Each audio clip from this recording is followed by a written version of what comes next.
You remember in the last video we talked about me doing the last job in the house, which I didn't really know I needed to do, but Mrs. M knew I needed to do it, and when Mrs. M says I've got to do a job, then I have to do it, even though I thought at the time that we didn't really need to do it. I don't know why I bothered arguing, because she's right, actually. And so I did it. And I'm going to give you an update on where we are with this. The last room, which is the gym room, remember I talked about. So I was going to mud it, and then I was going to tape it, and then I was going to sand it, and then I was going to paint it, and then I was going to finish it all off. I'll give you an update on that one. I'm also going to talk about we had a visitor. We had a visitor the other night. It was Bigfoot. What? Bigfoot came to the house. What? I can't get any higher with that. So I'm going to cover that off. Oh yes, that'll be one to wait for, that'll be one to look out for. But first, let's just address the elephant in the room.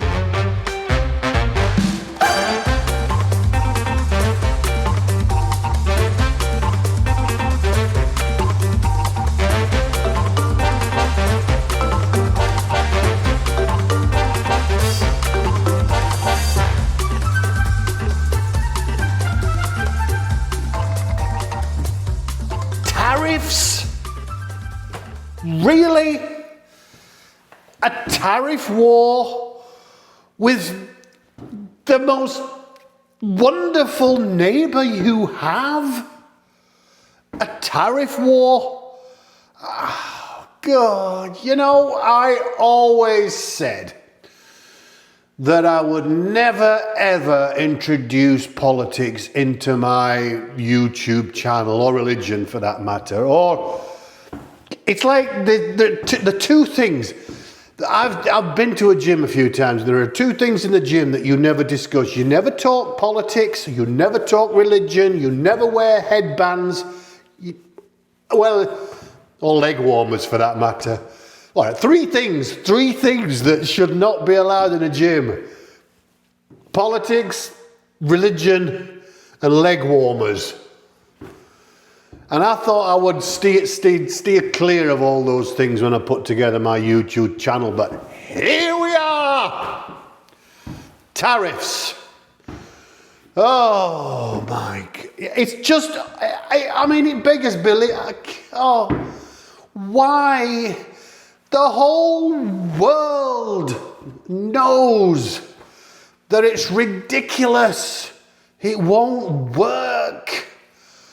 But nevertheless, and what does that mean? I mean, what does that mean? I mentioned in a previous video that things are a little bit slow here in Canada. Yes, they're slow.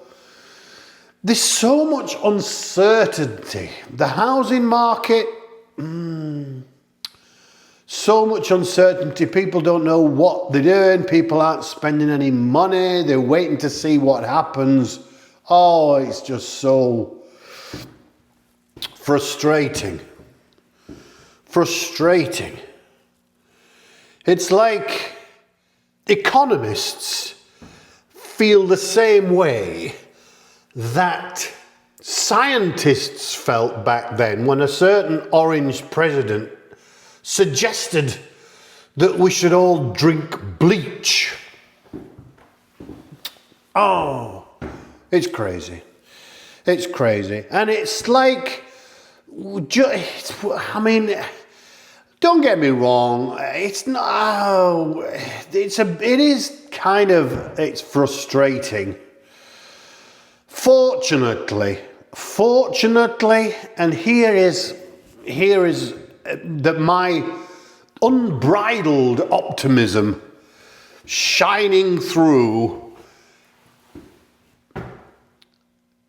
We'll get through it. Yeah, we'll get through it. it's going to be slow. It's going to be, might take a little bit longer. It's a worldwide phenomenon, let's face it now. Tariffs have gone global. The whole world now is having to endure this tariff fiasco. So, we're no different. We'll get through it.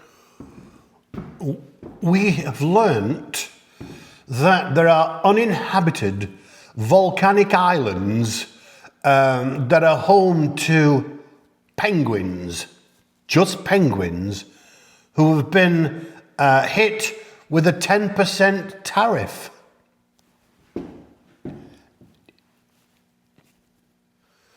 Okay, so we're going to get through it. We're going to get through this. It's going to be a little minor hiccup in the road. I am pretty sure that once the election's taken place here in Canada, which is at the end of this month, the election will happen. A Prime Minister will sit down with Mr. Trump and they'll embrace and they will go, you know what, it was all a big misunderstanding. Let's get back to normal. Let's get the tariffs off the table. Let's work together for the mutual benefit of both of our countries. Everybody will heave a sigh of relief. This house will sell and we will jet off to France and start living our dream. Hopefully. But here's what I'm going to do. This is my demonstration. I am going to shave off my beard. Take that, America. Anyway, just on that note, let's move along. Let me show you where we are with the... I didn't want to do it, but I was badgered into doing it. Gym refurb. So here's what this room looked like before I attacked it. Not good. Terrible drywall. The mudding on it was awful. It was, I think whoever had done it had put it on with a spoon. And so it needed doing. It was letting the side down. So I sorted the mud, 3 coats of mud, and that was done.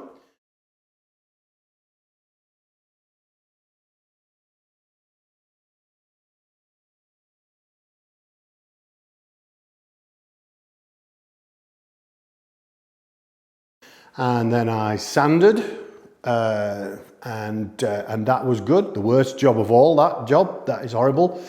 And then painted it. As luck would have it, the flooring arrived in real good time. Some nice waterproof, water-resistant laminate floor, and I nipped out to get all the wooden trim.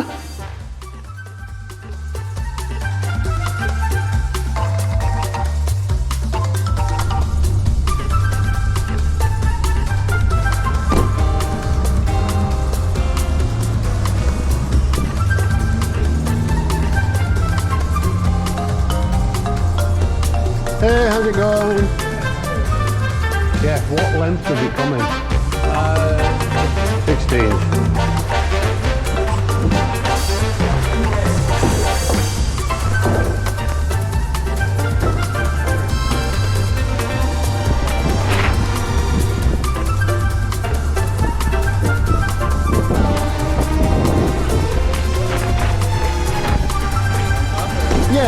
Yeah, just on top.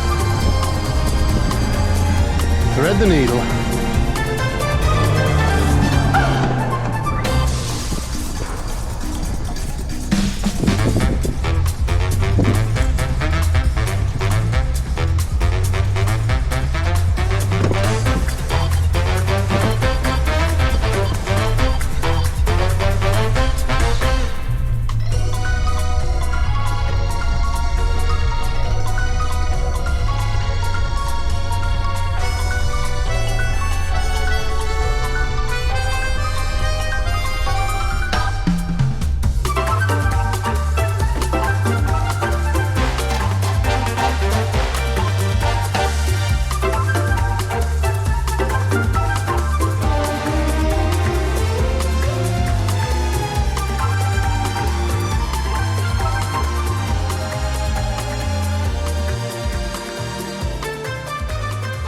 And you can see that it is quite remarkable, the change in this room.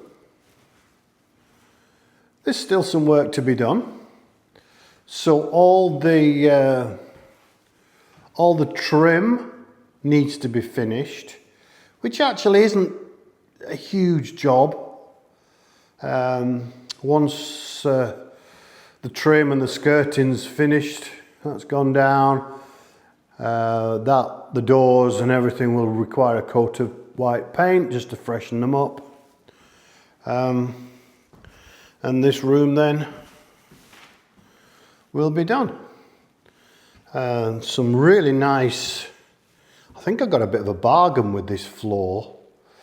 One of the things about this part of the world, if you are a contractor, and strictly speaking I am, even though I don't work for anybody else anymore, a lot of the places around here, I guess it's not dissimilar to the UK. I'm sure you can set up accounts in the UK and I guess in France, but you can get contractor discounts. And this floor, which is a good quality floor, it's a good quality laminate which is waterproof.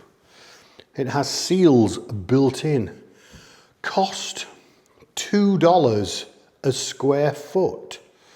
So this whole room, which is about 500 square foot, cost us just over $1,000, which I thought was a really good deal. It will still be the gym. It's always going to be the gym. Whatever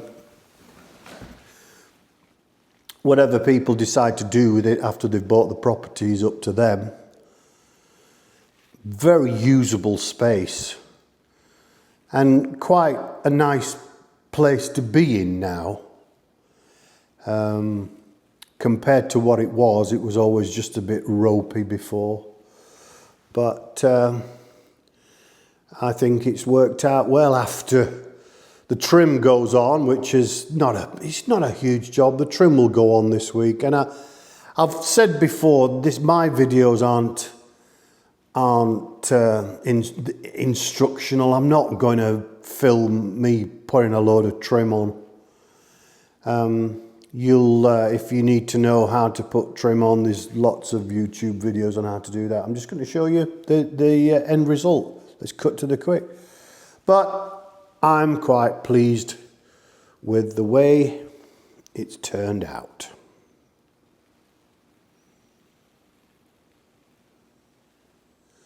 So just before I go, I'm going to give you the lowdown on the night Bigfoot came to visit. So Mrs. M's away, imagine if you will. I'm in bed, I'm reading Jack Reacher. It's night, I don't know, it must have been about 11 o'clock at night. And all of a sudden the dogs downstairs started to bark. And there's only very few reasons why the dogs bark at night. And it's usually because of wildlife outside. But they were barking. And we've got a set of security lights down the side of the house. And the lights came on, which is unusual at the side of the house. They don't often come on. So the lights came on.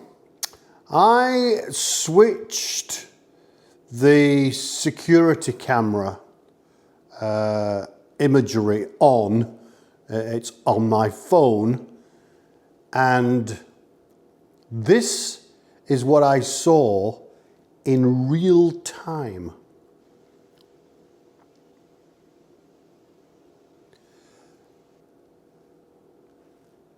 So can you imagine? Can you imagine what's going through my mind? This, I mean, to say the hairs on the back of my neck stood up is a bit of an understatement. But this is what I saw. If that isn't Bigfoot, I don't know what is. Yeah, all right, it's a bear. And we have a lot of bears. But could you imagine this? I mean, what a spooky image this was. We have a lot, and we're catching them all the time on the security cameras. And now's the time of year here when they start to wake up, and they're ravenous. They've been in hibernation, and they start being kind of nuisances a little bit. We get complacent. I mean, at the end of the day, these are big animals, and a hungry bear, if it's got a cub, it can be quite a dangerous proposition. So we live with it. They're around. We know that they're in the forest. We know that they're in the trees, and you just make noise. You wonder, they don't like to interact with humans. They make a lot of noise. If you make a lot of noise and the dogs bark, they soon disappear. But yeah, that was the freakiest looking thing caught on security camera not that long ago. So there you have it. Another vid. Hope you've enjoyed it. Look forward to seeing you the next time.